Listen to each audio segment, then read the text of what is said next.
बच्चे last time हमने hydrodynamics के अंदर इक्वेशन ऑफ कॉन्टिन्यूटी, उसके बाद इक्वेशन ऑफ कॉन्टिन्यूटी से होते हुए हमने एनर्जी के बारे में बात करी थी, जिसके अंदर प्रेशर एनर्जी, काइनेटिक एनर्जी और पोटेंशियल एनर्जी हमने डिस्कस की थी। और उनसे होते हुए conservation of energy, that is Bernoulli theorem तक हम पहुंचे थे। बर्नौली थ्योरम को मैंने कंजर्वेशन ऑफ एनर्जी क्यों कहा? क्योंकि कंजर्वेशन ऑफ एनर्जी जो हमने जूनियर क्लासेस में कभी पढ़ी थी, उसके अकॉर्डिंगली क्या होता है बच्चे?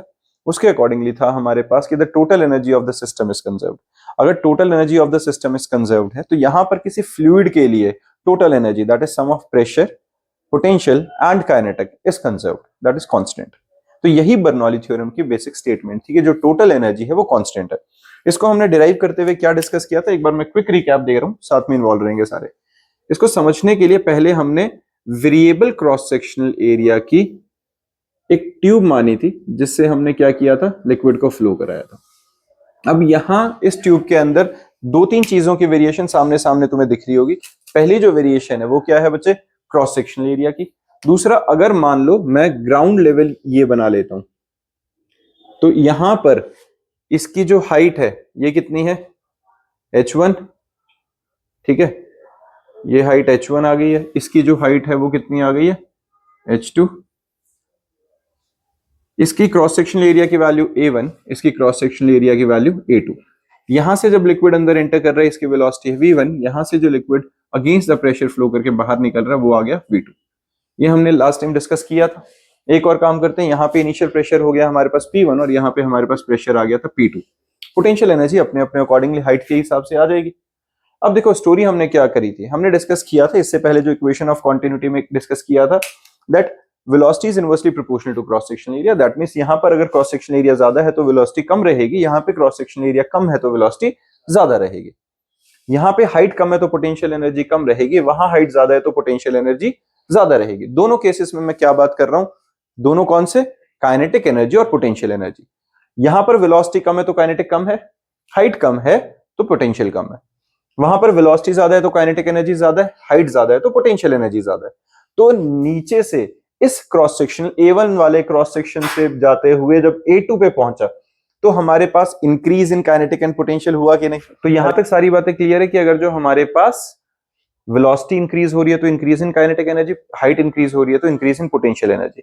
अब स्टोरी आती है, अगर यहां से यहां पे जा रहा है तो कुछ ना कुछ तो ऐसा रीजन होगा ना कि एनर्जी इंक्रीज हो रही है। उसके पीछे रीजन क्या रहेगा? प्रेशर डिफरेंस, कि यहां पर हमारे पास प्रेशर ज्यादा है, वहां प्रेशर कम होगा।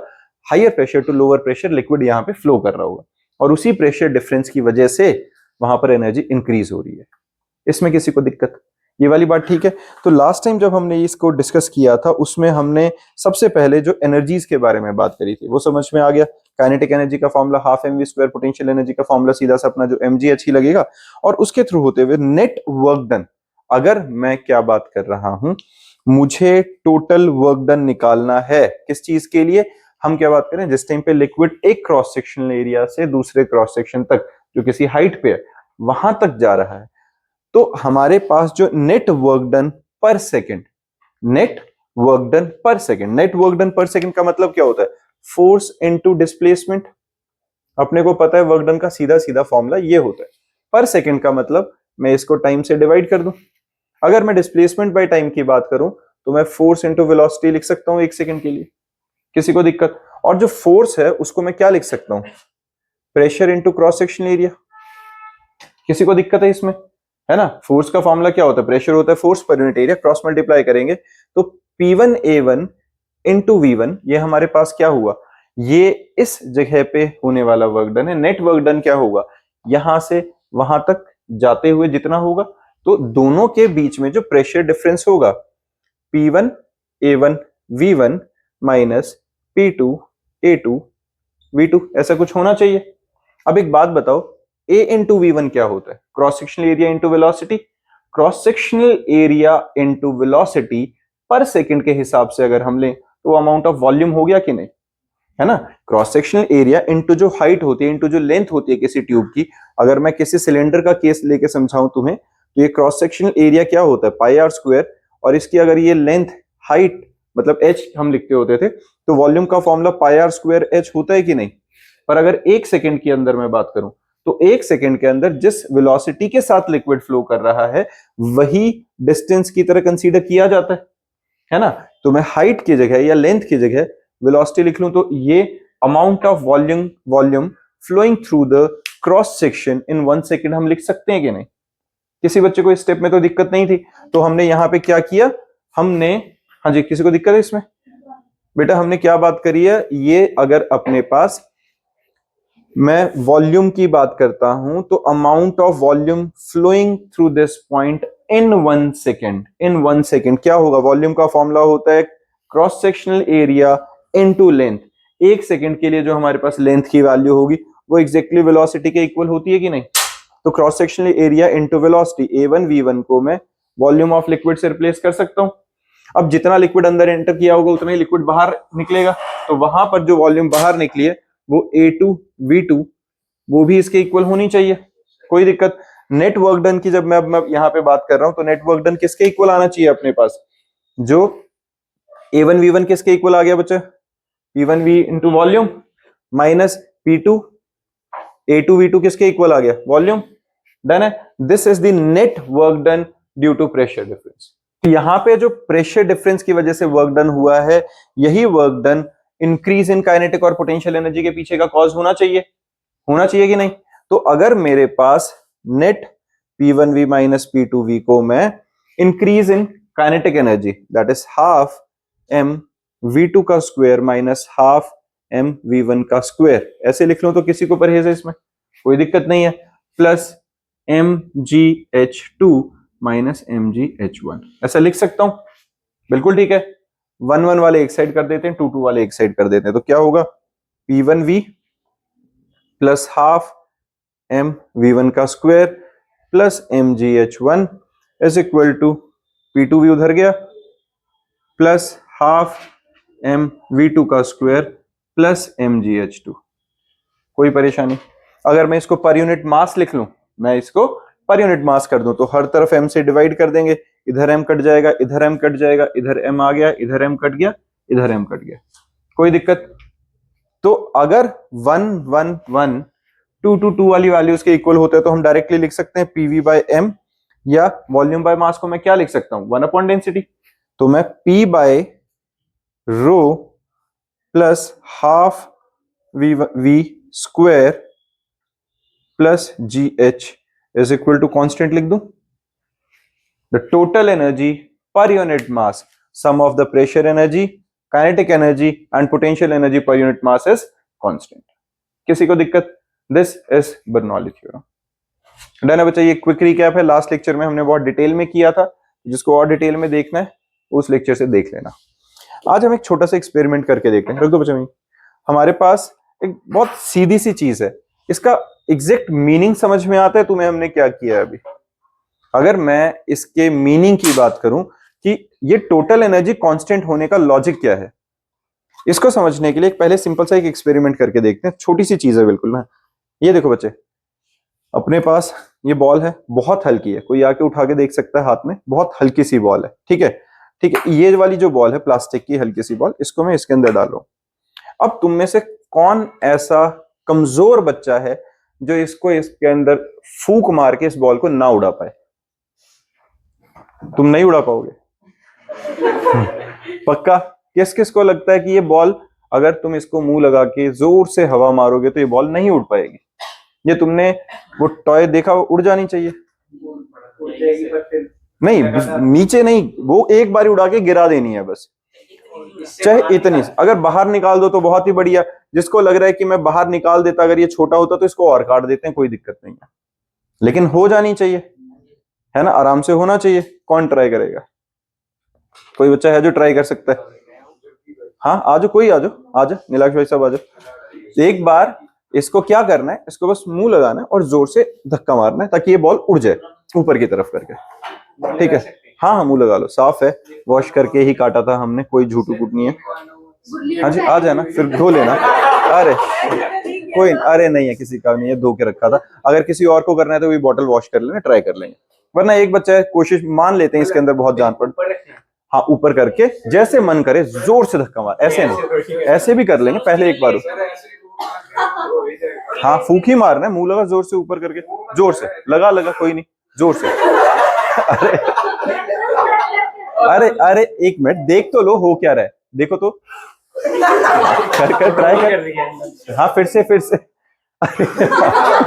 एक काम करते हैं, एक लास्ट ट्राई। हाँ कोई और है? हाँ एक बार लास्ट ट्राई। हाँ, ऊपर कर। हाँ। नहीं हो रहा, बिल्कुल भी नहीं हो रहा। हाँ ले धो लो, जाओ वॉश करो इसे और वापस से ट्राई करो। हाँ जिसको करना है। एक मिनट, अब ये देखो मेरे पास ये ना, ये सिंपल एयर ब्लोअर है ना, सिंपल जो होता है हमारे पास एयर ब्लोअर है, कुछ अलग नहीं है। अगर किसी को लग रहा है क्या ये एयर ब्लोअर इस बॉल को हवा में रोक पाएगा, रुकना चाहिए कि नहीं, है ना? तो अगर मैं, ये रुक रहा है कि नहीं, इसको अगर मैं यहां रख देता हूँ, रुको,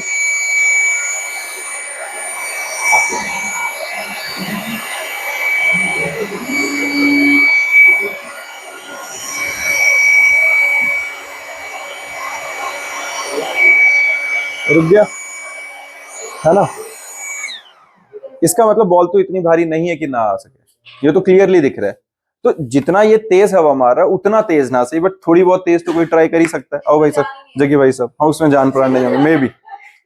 ठीक है, अब हाँ कोई भी, एक मिनट, जो ट्राई करना चाहता है, हाँ जी करो। नहीं चिपक रही है बेटा, साफ है, करो एक बारी, हाँ जोर से धक्का मारो। सही तेज करे, वापस एक बार और। हाँ, इधर सामने आके करना, हाँ करना, एक मिनट, करो ट्राई करो, ऊपर करके। हाँ एक बार लास्ट है। हाँ ऊपर करो, नहीं हो रहा, होनी तो चाहिए थी ना। अब रुक गया, एक मिनट रुक जाओ बेटा, एक बार उसे ट्राई करने दो। नहीं हुआ, साइड में करके, क्योंकि इसने आगे रोल किया था पहले, ऊपर नॉर्मल रख के करो एक बार, ऐसा ना बार बार सबके साथ ट्राई नहीं कर सकते, इंडिविजुअली कर लेंगे। ये देखो, ठीक है, थोड़ी देर पहले, सुनोगे बेटा, एक बार शांति से सुन लो। अब देखो, जब हमने इससे पहले ट्राई किया था, जब हवा में थी बॉल, तो आराम से वो बॉल हवा में इसी ब्लोवर के एयर प्रेशर के अगेंस्ट हवा में रुक गई थी। अब यहां पर उल्टा इधर उधर हवा जानी बंद हो गई है, तो और ज्यादा प्रेशर से लगनी चाहिए हवा, और उसके बाद भी जब मैं ऑन कर रहा हूं तो ये बाहर नहीं निकल रही है। अगर वैसे देखें तो तुमने नोटिस किया था, मैंने इसको नीचे रखा था, इस हाइट तक बॉल ऊपर थी हवा में, तो इतना प्रेशर तो लगना चाहिए कि ऊपर जानी चाहिए। तुम यहां अगर ढंग से नोटिस करोगे तो ये बॉल रोटेट कर रही है अंदर अंदर, एक बार देखना, दिख रहा है? और ये बॉल बाहर नहीं निकल रही है। इसको एक बार हम एक कुछ ट्राई करके देखते हैं। देखो, अब मैं अगेंस्ट द ग्रेविटी करके देखता हूं कि होगा क्या, देखते हैं, मेरे को भी नहीं पता क्या होएगा।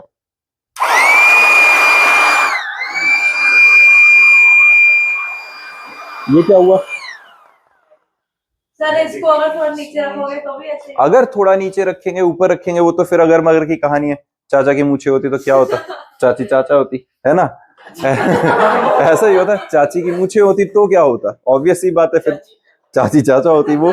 तो अगर मगर वाली कहानियां अलग है, लेकिन अभी जो कंडीशन है उसके हिसाब से हम समझे तो बेटा शांत, अब ये वाली बात समझ में आ रही है। लेकिन हमने किया क्या, वापस मुद्दे पे आते हैं। जब हम इसे ऊपर की तरफ, मैं अगर इसको चला रहा हूं ब्लोअर को, तो अपने पास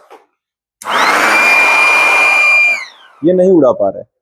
चलो, इसको मैंने क्या किया, मैं अगेंस्ट दी ग्रेविटी, अब तो हर हालत में गिरना ही चाहिए था। सर इसको ऐसे ऑन करते बेटा ये मेरी बात सुनो ना, ये लड़की क्या करी है, ऐसे ऑन किया, करते करते करते करते ऐसे नीचे कर लेते हैं, और अब गिरना चाहिए, वो तो अब भी नहीं गिरा, नहीं गिरा ना,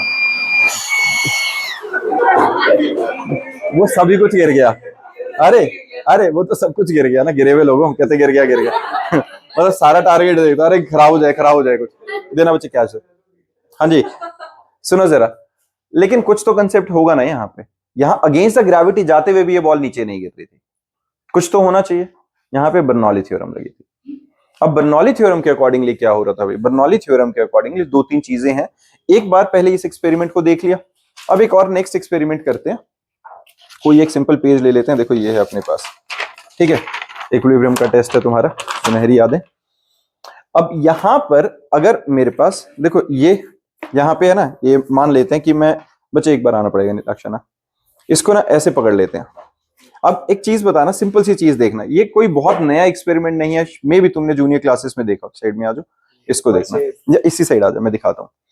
अब अगर मेरा टारगेट क्या है, देखो मेरा टारगेट क्या है कि अगर मैं इसके ऊपर हवा से, इसके ऊपर हवा डालूंगा, ऐसे करके ऊपर करना थोड़ा, हाँ ऐसे ही पकड़ लेता हूँ ना। हाँ ऐसे पकड़ लो ध्यान से, ऐसे, हाँ ऐसे पकड़ लो, कोई बात नहीं, ऐसे। अब अगर मैं इसको, पेज को ऊपर लाना चाहता हूं, तो मेरे को कहां हवा मारनी चाहिए, नीचे। और अगर मैं ऊपर हवा मारूंगा तो पेज ऊपर आना चाहिए, नहीं आना चाहिए, अगेंस्ट द ग्रेविटी क्यों ही आएगा। ये आया, हमने क्या किया, हवा ऊपर है और फिर भी जो पेज है वो ऊपर आ रहा है कि नहीं। जब हम ऊपर हवा ब्लो कर रहे हैं तो भी पेज उठ के ऊपर आ रहा है, तो कुछ तो अलग चीज है यहां पे। यहां पे फिर बर्नौली थ्योरम है। लास्ट एक और ट्राई करते हैं, ये थोड़ा मेरा खराब हो गया। अगर मैं तुम्हें एक चीज कहूं कि यहां पर बच्चे, बस इस बाउल को पकड़ लेना ऐसे, देखो इस बाउल के अंदर बॉल पड़ी है ये, और मैं ये कहूं कि मैं इसकी हेल्प से अगेंस्ट द ग्रेविटी इस बॉल को ऊपर ला सकता हूं, पॉसिबिलिटी है। मैं कर क्या रहा हूं, बर्नौली थ्योरम का ही कंसेप्ट लगा रहा हूं। अभी देखो एक बार ट्राई करते हैं इसे,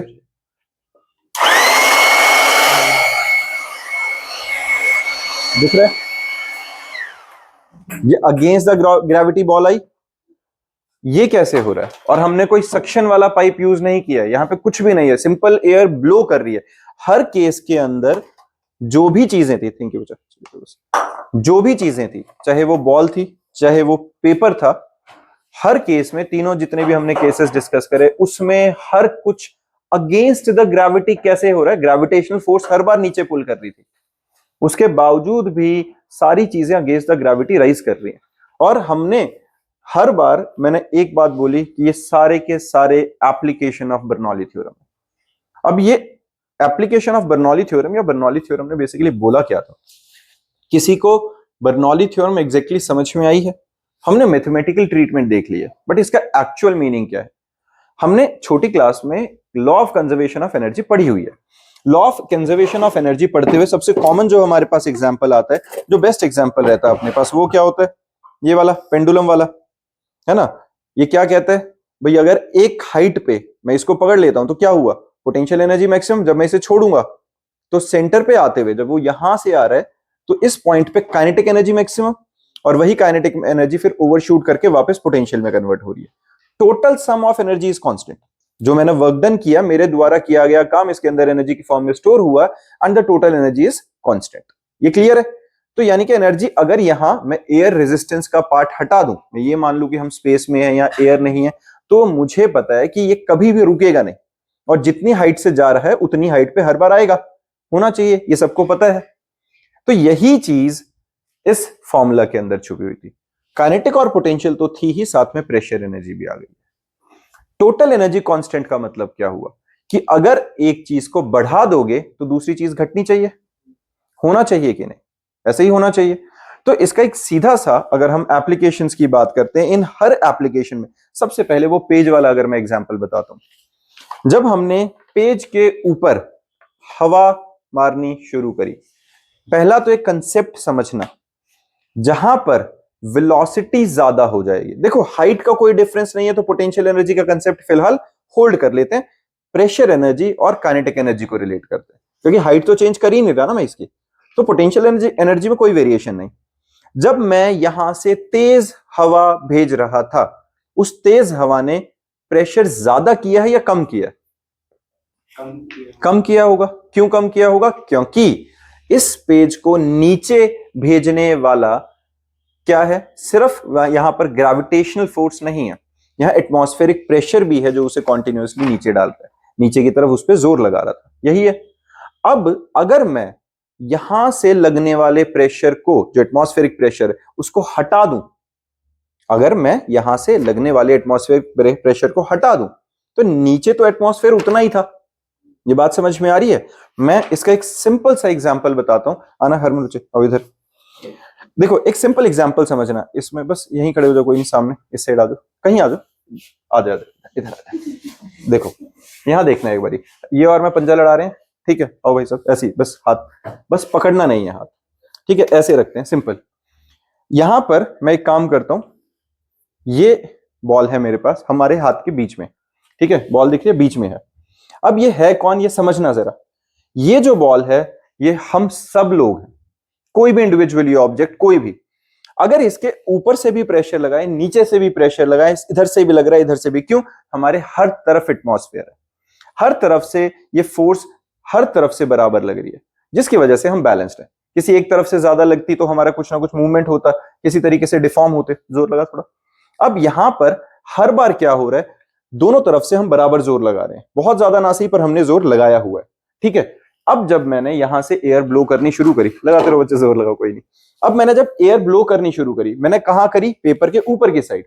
तो यहां से अगर मैंने एयर ब्लो करी, जोर लगाते रहे, यहां से मैंने एयर ब्लो करनी शुरू करी, तो क्या हुआ, यहां से क्या हुआ, ये वाला प्रेशर तो हट गया, एटमॉस्फेरिक प्रेशर इधर वाला हटा कि नहीं, यहां वाला हटा था नहीं ना, ये तो अपना उतना ही काम कर रहा था जितना पहले कर रहा था।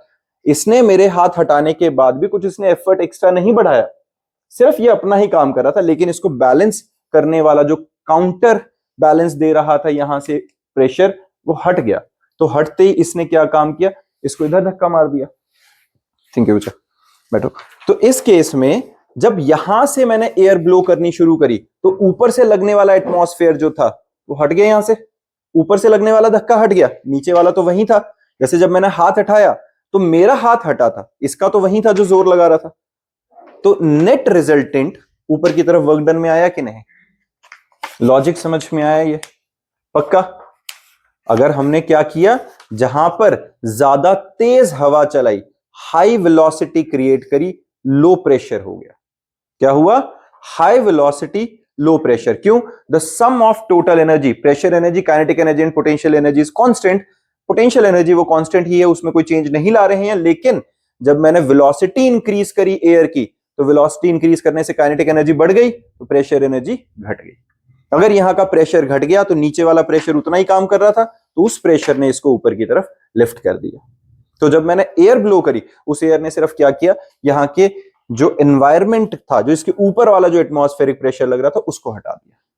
समझ में आई है ये बात। तो मेन यहां पे एक थीम क्या है, मेन एक क्वेश्चन, मतलब एक कंसेप्ट क्या है, हाई वेलोसिटी लो प्रेशर। जहां पर वेलोसिटी बढ़ जाएगी वहां पर प्रेशर रिड्यूस हो जाएगा। क्लियर है, अभी डिस्कस करते हैं। अब दूसरा एग्जांपल, ट्रेन वाला। भाई जब हम ट्रेन के पास जाते हैं, मतलब देखो तुम सब गए हो नहीं गए हो, पेरेंट्स ने क्या कहा है वो अलग कहानियां हो सकती हैं, लेकिन ज्यादातर ये माना जाता है भाई ट्रेन के पास जाओगे, ज्यादा पास जाके खड़े होगे और हाई स्पीड ट्रेन जाएगी तो वो तुम्हें अपनी तरफ खींच लेगी। कैसे खींच सकती है भाई, वो कोई चुंबक थोड़ी है, और चुंबक भी होता तो हम लोहे के नहीं है, हम क्यों खींचेंगे उसकी तरफ। और मैंने स्पेशली यहां एक वर्ड यूज किया, क्या, फास्ट मूविंग ट्रेन। मैं ये नहीं बोल रहा हूं कि खड़ी हुई ट्रेन तुम्हें अपनी तरफ खींच रही है। तो फास्ट मूविंग ट्रेन में ऐसा क्या होता है कि तुम अगर उसके क्लोज जाके खड़े होते हो तो वो तुम्हें अपनी तरफ अट्रैक्ट कर लेती है। अब यहां एक शब्द ही खराब है, क्या शब्द खराब है, अट्रैक्शन। वो अट्रैक्ट नहीं कर रही है, वो अट्रैक्ट नहीं कर रही है, लेकिन फिर भी तुम उसकी तरफ खिंचे चले जाते हो। इसका एक सिंपल एग्जांपल बताता हूं। ट्रेन का पार्ट चलो रिस्की भी है और तुमने मे बी ऑब्जर्व ना किया हो, कोई क्लोज ना ही जाए तो अच्छा इतना। दूसरा, अगर मैं इसको प्रैक्टिकली जो मैं बोल रहा हूं कहीं ऑब्जर्व किया, हाईवेज पे जब तुम जाते हो, अगर कोई टू व्हीलर पे जा रहा है, पास से कोई ट्रक तेज निकलता है, तो कभी ऑब्जर्व करना, तुम्हारी जैसे ही वो ट्रक तुम्हें क्रॉस करके निकलता है तो तुम्हारी स्कूटी हल्की सी उसकी तरफ ड्रिफ्ट होती है। ऐसा नहीं कि खिंची चली जाएगी, बट हल्का सा डिसबैलेंस फील होता है। इवन तुम गाड़ी के अंदर बैठे हुए और बहुत फास्ट मूविंग कोई ट्रक निकल जाए ना पास से, तो हमारी गाड़ी के अंदर भी हल्का सा फील होता है कि मे बी उधर ड्रैग हो रही है। ये क्यों हो रहा है, ये सारे बर्नौली थ्योरम के कंसेप्ट, और वापस अपने ट्रेन वाले कंसेप्ट के थ्रू इसको समझते हैं। होता क्या है, यहां पर जो ये इंसान है, मान लो ये इंसान है, इसके ऊपर हर तरफ से बराबर प्रेशर लग रहा है, ठीक है, ऊपर नीचे से नहीं लगाया मैंने, साइड से लगाया, ऊपर नीचे भी लग ही रहा होगा, हर तरफ से बराबर प्रेशर लग रहा है, एटमॉस्फेयर है हर तरफ। अब यहां से एक फास्ट मूविंग ट्रेन आएगी, यहां से क्या आएगी, इस ट्रैक पर से बहुत ज्यादा तेज मूव होने वाली ट्रेन इस ट्रैक पर से मूव करने वाली है, जाने वाली है। जब बहुत हाई वेलोसिटी के साथ यहां से ट्रेन जा रही है तो वो क्या करेगी, वो यहां वाले एटमॉस्फेयर को हटा देगी। हाई वेलोसिटी लो प्रेशर, वो अपने साथ साथ उसके एयर प्रेशर को ले जाएगी कि नहीं वहां के, है ना, वहां वाला जो एटमॉस्फेयर था उसको साथ में थोड़ा सा ड्रैग करके हटा देगी वहां से। या ये सिंपल बात याद रखो, high velocity low pressure area create कर देगी। अब यहां से जो लो प्रेशर एरिया क्रिएट हो गया है, ऊपर से तो प्रेशर उतना ही लग रहा है, वो बढ़ा नहीं है, लेकिन उसका काउंटर बैलेंस देने वाला प्रेशर रिड्यूस हो गया, जिसकी वजह से अब ये जो इंसान है हल्का सा इसकी तरफ खिंचा जाएगा। तो ट्रेन ने नहीं खींचा, ट्रेन की हाई वेलोसिटी की वजह से जनरेटेड लो प्रेशर की वजह से जो प्रेशर डिफरेंस हुआ high pressure to low pressure की तरफ, कोई भी ऑब्जेक्ट होता है वो मूव कर जाता है। समझ में आई है ये बातें? पक्का? जो हमने सबसे पहले ट्राई किया था ये वाला पार्ट, जब तुम इसके अंदर हवा मार रहे थे, फूंक मार रहे थे, तो ये उड़ाना चाहिए था। जो बच्चा बोल रहा था जिसने उड़ाने की कोशिश करी, उसने बहुत जोर से जोर भी लगाया, अच्छा भी था, ठीक है, उसने मूव करा, लेकिन जब मैंने ब्लोवर से करके दिखाया तो वो हुआ ही नहीं था। और मैंने अगेंस्ट द ग्रेविटी करके भी दिखाया तो ये तब भी नीचे नहीं गिरा था। यहां पे क्या हो रहा था, जब हम इसके अंदर हवा मारते हैं तो ये बिल्कुल स्टक नहीं है यहाँ पे। अगर मैं इसको बहुत जोर से फंसा दूं और फिर हवा मारूं कि यहां से हवा निकलने की जगह ना बचे, तब प्रेशर ज्यादा क्रिएट करेंगे तो ठक करके बाहर आ जाएगा।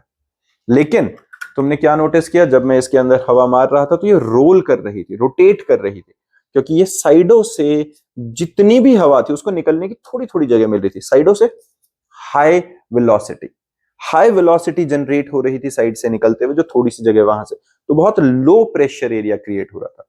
तो यहां जब लो प्रेशर हुआ तो जो भी आसपास का एटमॉस्फेयर था वो तो उतना ही हाई प्रेशर है, तो उस लो प्रेशर एरिया के काउंटर बैलेंस करने के लिए कुछ नहीं था, हाई प्रेशर इसको इसके अंदर धक्का मार के रख रहा था। इसीलिए वो अगेंस्ट द ग्रेविटी जाकर भी नीचे नहीं गिरी थी।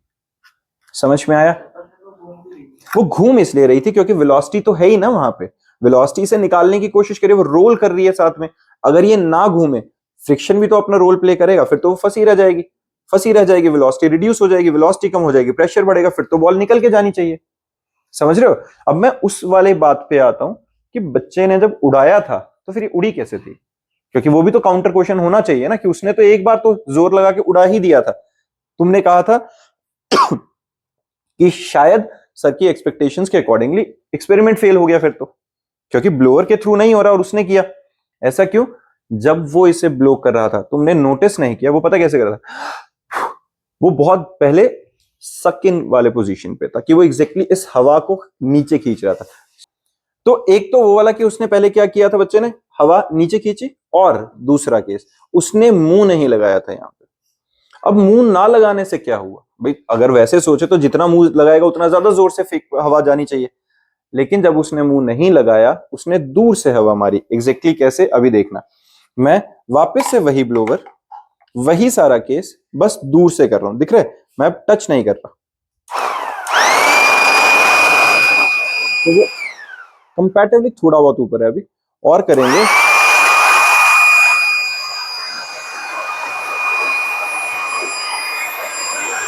दिख रहा है, वो मूव करना शुरू कर रहा है ऊपर, वो थोड़ा बहुत सही, लेकिन ऊपर जानी शुरू हो रही है।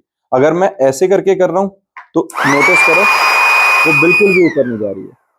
तो डिफरेंस क्या है, जब उसने इसको बिना मुंह से टच किए नीचे से फूंक मारी थी तो साथ में एयर प्रेशर अंदर गया था, तो साथ में एयर थ्रस्ट, एयर प्रेशर अंदर गया था, तो प्रेशर एनर्जी अंदर से भी लग रही थी। वो जो काइनेटिक एनर्जी में इंक्रीज होना चाहिए था, बॉल रोल नहीं करी थी, सीधा प्रेशर एनर्जी डिफरेंस क्रिएट हुआ था, वेलोसिटी कम थी।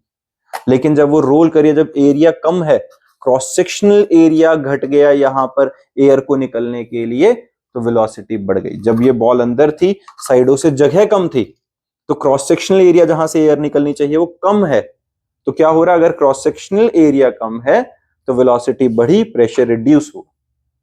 समझ में आई है? इसका एक और एग्जांपल सुनो। तुम्हें पता है, अगर एक कच्चा मकान है, ठीक है, एक कच्चा मकान है, अगर बहुत तेज हवा चलती है तो उसकी झोपड़ी लगा लो, उस कच्चे मकान की छत लगा लो, वो उड़ जाती है ना? कच्चे मकानों की छत उड़ जाती है, वो क्यों उड़ेगी? क्योंकि जब बहुत तेज हवा चल रही है, जब हवा नहीं थी तो ऊपर से लगने वाला प्रेशर और नीचे से लगने वाला प्रेशर बराबर था, लेकिन जब बहुत तेज हवा चली तो ऊपर से लगने वाला प्रेशर कम हो गया क्योंकि यहां पर वेलोसिटी इंक्रीज कर गई, प्रेशर डिक्रीज कर गया, तो अंदर तो प्रेशर उतना ही है जितना है, तो इस प्रेशर ने इस झोपड़ी को उड़ा दिया। समझ में आई ये बात? तो जब भी तेज हवा चल रही है उस वक्त बेटर क्या है, दरवाजे की खिड़कियां सब बंद कर लो, अगर तुम कच्चे मकान में हो तो खोल लो तो बेटर है ना, क्योंकि हवा क्रॉस करेगी, दोनों तरफ प्रेशर में भी सेम हो जाएगा। अगर बंद कर लेंगे तो अंदर प्रेशर ज्यादा है, ऊपर प्रेशर कम हो गया, अंदर वाला हाई प्रेशर लो प्रेशर के अगेंस्ट वर्क डन करके छत को हटा देगा वहां से। तो हेलीकॉप्टर में ऐसे हेलीकॉप्टर में कैसा होता है, देखो केस तो सेम ही है। अब हेलीकॉप्टर से ज्यादा बेटर हम एरोप्लेन को समझते हैं, lifting of the aeroplane. Lifting of the aeroplane का मतलब अगर एरोप्लेन को हम देखें तो वो उड़ कैसे रहा है, हवा में कैसे उड़ रहा है, तो उसके अंदर वहां पर एक बहुत इंपॉर्टेंट पार्ट जो आता है वो आता है उसके शेप में। उसका जो शेप होता है वो एग्जैक्टली जो lift off an aeroplane wings के अंदर हम कहते हैं उसको एरोडायनामिक्स के अकॉर्डिंगली बनाया जाता है। विंग्स भी काम कर रही हैं और ओवरऑल बॉडी शेप भी इस तरीके से काम कर रहा है। इसका एक सिंपल अगर मैं तुम्हें वैसे भी एग्जांपल दूं तो तुमने कभी नोटिस किया गाड़ी के बाहर हाथ निकालते हैं, थोड़ा सा ऊपर करो तो हाथ ऊपर जाता है, नीचे करो नीचे जाता है। कहानी क्या, जब तुम हाथ ऊपर कर रहे हो, ऊपर करते हुए जितनी भी एयर है वो ऊपर से फटाक से निकल रही है। जब एरोप्लेन चल रहा है आगे की तरफ तो जो एयर है वो ऊपर वाली एयर बहुत जल्दी उड़ जाती है, नीचे वाली यहां पे आके थोड़ा सा स्टक इन होके जाती है क्योंकि उसका एरोडायनामिक्स के अकॉर्डिंगली शेप ऐसा है। और तुमने देखा एरोप्लेन सीधा नहीं उड़ रहा है, एरोप्लेन कैसे उड़ रहा है, रनवे पे पहले तेज चलता है, वेलोसिटी ज्यादा एक्वायर करेगा, ऊपर हाई वेलोसिटी से एयर जाती है तो लो प्रेशर क्रिएट कर देती है, नीचे से जाने वाली एयर यहां स्टक होके जा रही है बार बार, तो कंपैरेटिवली लो वेलोसिटी हाई प्रेशर, ऊपर हाई वेलोसिटी लो प्रेशर, तो ये प्रेशर डिफरेंस की वजह से हाई प्रेशर से लो प्रेशर की तरफ उसे लिफ्ट दे देते हैं। समझ में? ऊपर लो प्रेशर इसलिए क्योंकि वेलोसिटी बहुत ज्यादा, उसका शेप देखो ना, यहां से जब जाएगी हवा तो फटाक से निकल गई, क्रॉस कर गई, यहां से जाते हुए उसका शेप हमने इस तरीके से रखा है कि यहां वो स्टक होके जा रही है, तो यहां पर स्लो एयर निकलेगी, ऊपर वाली ज्यादा जल्दी चली जाएगी, तो जिसकी वजह से हम क्या कहते हैं कि यहां पर low pressure high velocity, low velocity high pressure, and due to that pressure difference net work done ऊपर की तरफ हो जाता है। क्लियर है? इसके अलावा एक और ये एग्जांपल होता है बच्चे हमारे पास एयर स्प्रेयर का। अब ये स्प्रेयर पता है तुमको क्या होता है? ये अगर सबको नहीं पता हो, ये पीछे की तरफ एक वॉल्व टाइप लगा होता है, बल्ब होता है बेसिकली जिसके अंदर एयर होती है, उससे जब हम दबाते हैं तो आगे से यहां से जो लिक्विड होता है वो ऊपर की तरफ निकलता है। अब उससे हो क्या रहा है, एक्चुअल में इसके अंदर जब हम उस वहां से एयर को पुश करते हैं तो यहां से लिक्विड अपने आप ऊपर क्यों जा रहा है, क्योंकि जब हमने एयर को पुश किया, यहां से एयर को पंप किया, तो ये एयर यहां से बाहर निकलते हुए यहां के एटमॉस्फेयर को बाहर निकाल देती है, लो प्रेशर एरिया जनरेट हुआ। जैसे ही लो प्रेशर जनरेट हुआ, अंदर से जो यहां पर लगने वाला प्रेशर था वो प्रेशर इस लिक्विड को ऊपर पहुंचा देता है और यहां से स्प्रे के थ्रू वो बाहर निकल जाता है। हर केस में कंसेप्ट एक ही है, हाई वेलोसिटी लो प्रेशर का, and these all are the applications of Bernoulli theorem. Clear है बच्चे? किसी को कोई डाउट तो नहीं है इसमें? डन आज के लिए, नेक्स्ट क्लास में आगे का टॉपिक कवर करेंगे। इसमें अगर हम